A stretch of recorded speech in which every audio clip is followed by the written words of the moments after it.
అందరికీ నమస్తే అండి ఫ్రెండ్స్. ఇప్పుడు మన వీడియో ఏమంటే ఇక్కడ బెండకాయ వేపుడు చేస్తున్నానండి. చాలా టేస్టీగా ఉంటుంది. బెండకాయ, టమాటో, ఆనియన్ ఇవన్నీ వేసి ఈ రకంగా కలిపి చేసుకుంటే కొంచెం గొజ్జులాగా ఉంటుంది. అన్నం కలుపుకోవడానికి కూడా చాలా బాగుంటుంది, టేస్టీగా ఉంటుంది.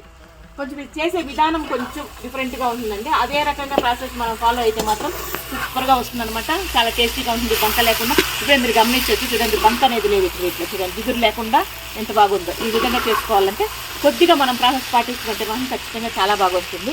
ఇది ఫుల్ వీడియో తీస్తానండి. ఫుల్ వీడియో లింక్ అనేది ఇక్కడ ఇస్తాను. మీకు వీలుండి మీ విలువైన సమయాన్ని కేటాయించి మీరు చూడగలమా, మేము కూడా చూస్తాం, ఇంట్రెస్ట్ ఉంది అంటే ఆ లింక్ టచ్ చేస్తే మీరు వీడియోలోకి వెళ్తారు. ఫుల్ వీడియో చూడొచ్చు. ఓకేనా? వీడియో చూసిన తర్వాత బాగుంది అనిపిస్తే, ప్రాసెస్ అంతా చూసి బాగుంది అనిపిస్తే మీరు కూడా ట్రై చేయండి.